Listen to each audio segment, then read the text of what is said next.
Salam dəyərli yetimcilər, hər birinizi xoş gördük. Axşamınız xeyirli olsun.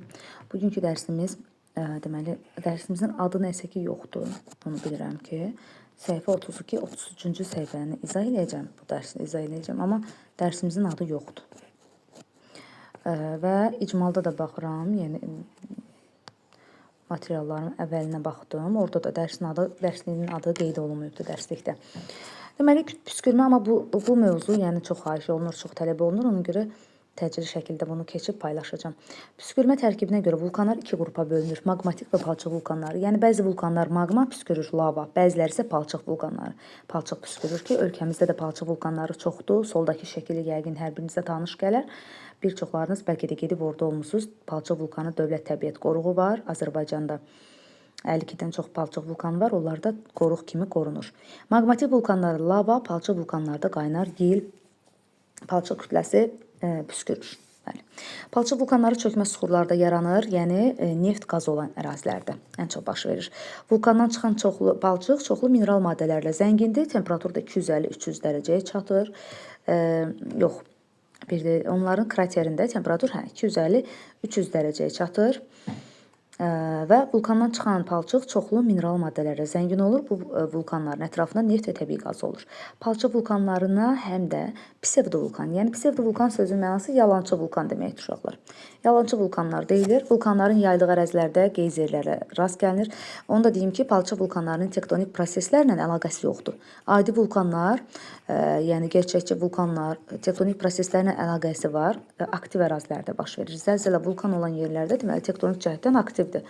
Ancaq palçıq vulkanların baş verməsi sırf çökmə mənşəli faydalı qazıntıların, yəni ən çox neftli qazlı sahələrə uyğun gəlir palçıq vulkanları. Ona görə də yalançı vulkan deyilir. Vulkanların yayıldığı ərazilərdə qeyzerlərə rast gəlinir, amma təbii hər yer üçün yox. Bu ərazilərdə yerin altında olan maqma yeraltı suları qızdırır və onlar tektonik çatlardan yüksək təzyiqlə yer səthinə çıxır. Elə qeyzerlərdə məhz təzyiqli sular deyilir, yüksək təzyiqlə yer səthinə çıxır. Fəaliyyət bölməsinə baxacaq. Yer səthində vulkanlar qeyri-bərabər paylanmışdır, lakin onların yayılmasında qanuna uyğunluq müşahidə edilir. Yəni, xüsusi qanuna uyğunluq ondan ibarətdir ki, ən çox okean tipli yer qabında olur, nazik olur ona görə. Həmçinin tektonik cəhətdən aktiv olan bir çox ərazilərdə baş verir. Amma o demək deyil ki, tektonik cəhətdən aktiv olan zəlzələnin olduğu hər yerdə mütləq vulkan da olur, qeyzer də olur, onları deyə bilmərik artıq. Lakin onların yayılmasında qanuna uyğunluq müşahidə edilir. Vulkanların püskürməsi təbii fəlakətlərə səbəb olur, ancaq onların insan həyatında müxtəlif faydaları da var. Vulkanların yayıldığı ölkələrdə onları müxtəlif məqsədlərlə istifadə edirlər. Baxın, ilk öncə bu xəritəyə baxaq. Xəritədə gördüyünüz kimi vulkanların adları var. Bu İslandiya adasıdır. Hekla vulkanıdır. Burada İtaliyadır. İtaliyada Vezuvi vulkanıdır. Digər qızılı və bu rəngdə olanlar, bunlar palçıq ulduzlar, palçıq vulkanını göstərir. Palçıq vulkanları gördüyünüz kimi aşağıda da işarəsi verilibdir. Daha sonra uşaqlar Orizaba vulkanı Meksikan ərazisində yerləşir. Qələmimi götürə bilmədim. Bu Orizaba vulkanı Meksikada. Lülellaco Cənubi Amerikada həm də quruda demişdim ən hündür fəaliyyətdə olan vulkandır. Bu Kilimancaroda Afrikada yerləşir. Afrikanın ən hündür nöqtəsi də elə burada 5895 metr. Əlavə məlumatdır. Fudziyamadır, bir də Aso vulkanı var. Bunlar ikisi Yaponiyadadır uşaqlar. Aso. Apo və Pinatubo vulkanı var. Pinatubo. Bunlar əlavə məlumatdır. Bunlar Filippində yerləşir. Krakatau isə İndoneziyada yerləşir. Təkcə bunlar deyil, İndoneziyada bir çox vulkanlar var. Bunlardan ən məşhuru Krakatau vulkanıdır. Semeru'da, Kerinchi'də bunlar da İndoneziyada baş verən vulkanlardır. Deməli, aktiv vulkanlar qırmızı rəngdə qeyd olunmuşdur. Ulduzlar sönmüş vulkanları göstərir, daha doğrusu palçıq vulkanlarını. Üçbucaq isə sönmüş vulkanları göstərir. Qırmızı olan vulkanlar deməli aktivdir. Amma sarı rəngdə olanlar isə yatmış vulkan adlanır. Daha sonra. Deməli, gəlin keçək tapşırıqların izahına. Fəaliyyət bölməsində A, B şəkillərinə əsasən suallara cavab verin.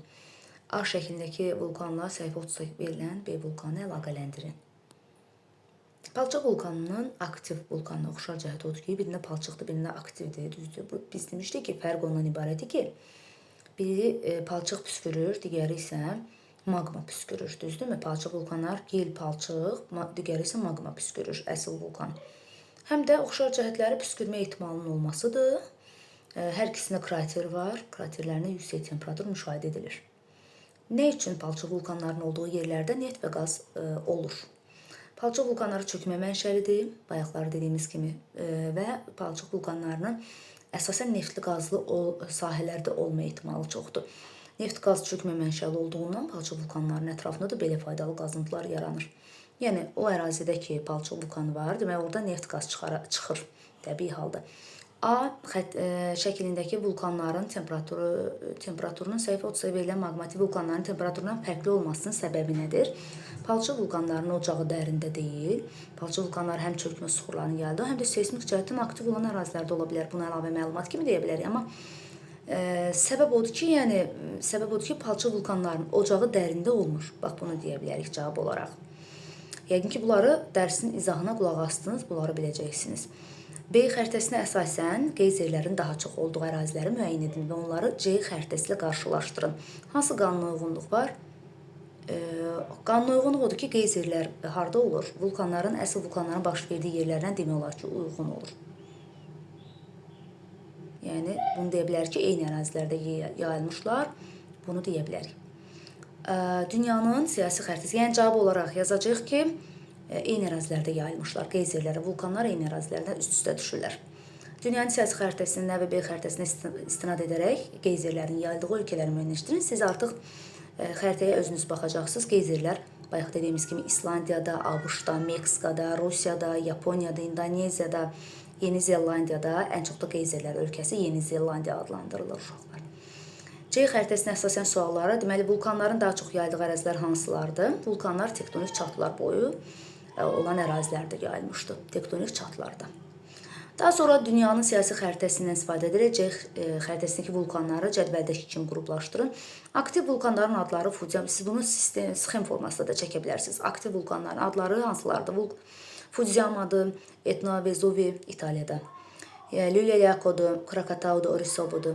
Bunları xüsusilə uyğun olaraq, məsələn, Fudziyama Yaponiyadadır, Vezuvi İtaliyadadır, Lüleyako Argentinadır, İndoneziyada Krakatau, Meksikada Orisobu vulkanıdır.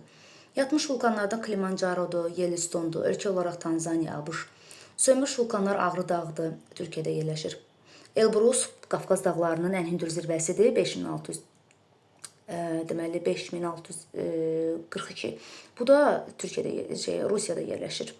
İkinci zirvəsi Kazbekdir, o da Gürcüstanda yerləşir. Baxmayaraq, biz də Qafqaz ölkəsiyik, Qafqaz dağlarına yerləşirik, amma Azərbaycanda Qafqaz dağlarının ən hündür nöqtəsi bəs haradır? Bunu şərhlərdə yazın. Bilin ki, Azərbaycanı sevirsiniz və Azərbaycanın ən hündür nöqtəsinin hansı olduğunu bilirsiniz, keçmişik. Chimborazo da yenə sönmüş vulkanlardandır. Deməli, uşaqlar Ekvadorda yerləşir. Bundan başqa, palçıq vulkanları Rusiyada, Azərbaycanda baş verə bilir, ABŞ-da, İtaliyada, Meksikada, yəni palçıq vulkanları bir çox ərazilərdə var. Siz elə 4 dənəsini yazsanız, bəs edər. Krım yarımadasında da var, məsəl üçün. Belə, əlavə nə sualınız olsa, şərhə bölməsində yazın, amma Azərbaycanda ən hündür zirvə hansı zirvədir, onun adını yazmağı unutmursunuz, gözləyəcəm.